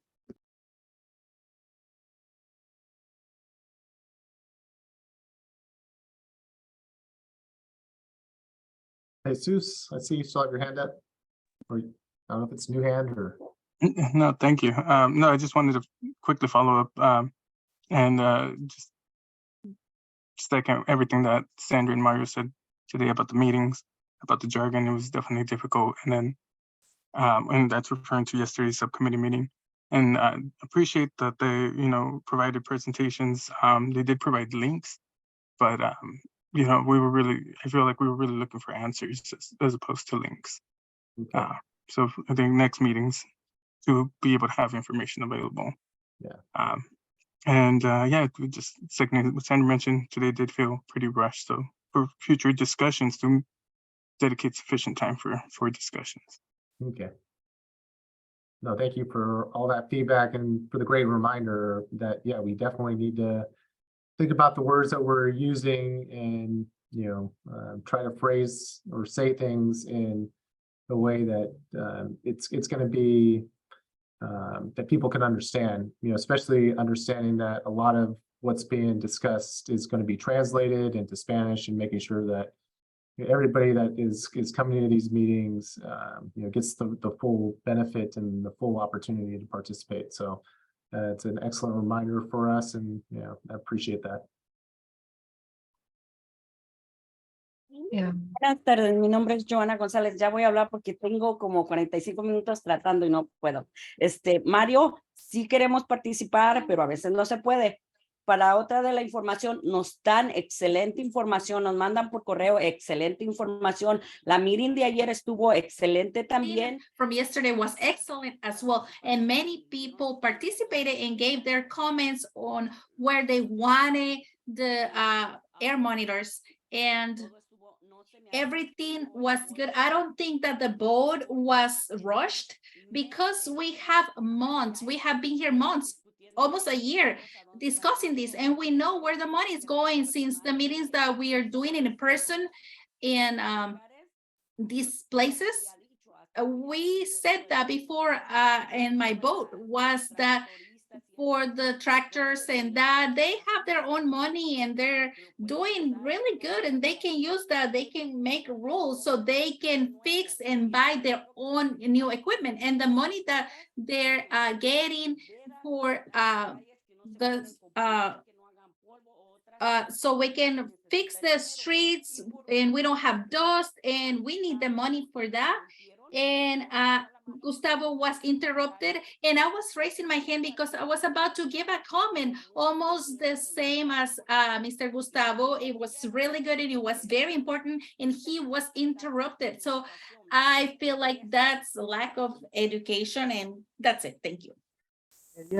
Gracias por tu comentario. Thank you very much for your comment.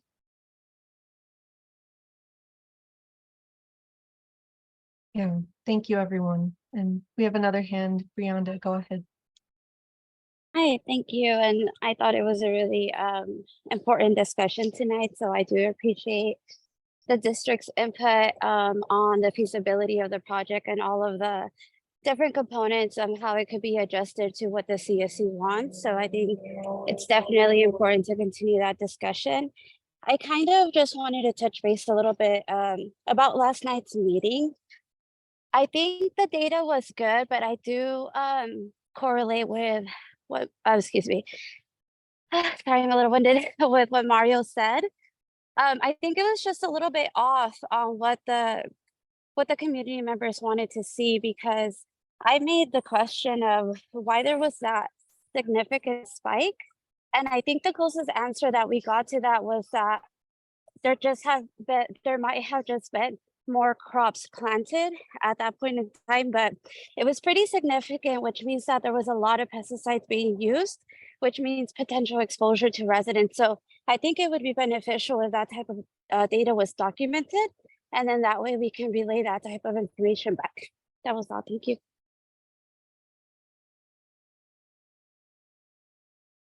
Yeah, thank you.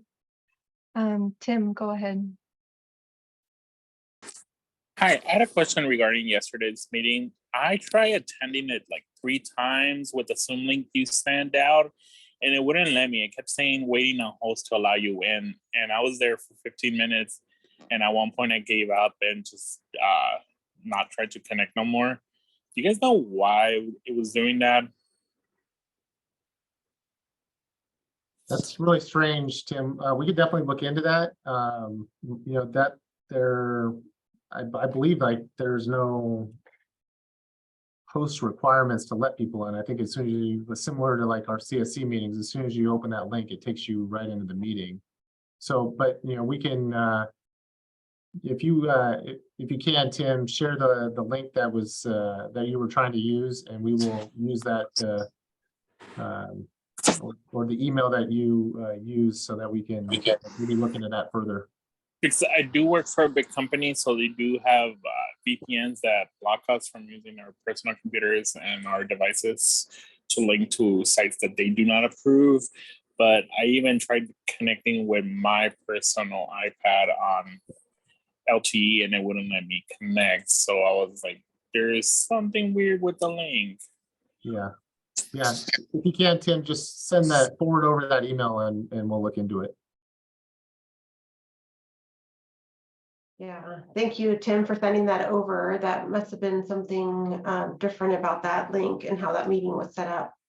And thank you everyone for these closing comments and your feedback. This is the exact kind of feedback that we would love to hear and continuously love to receive from all of you. Your notes are taken, and we hope to be able to see many of you at the agenda setting meeting and hope to see you at other subcommittee meetings as well. This concludes tonight's meeting. We do have other general updates. The Air District will be sending the other general updates that we had to skip over via email so that you have those in your inbox. And I hope to be able to see everyone at the next meeting when we do have our agenda setting meeting.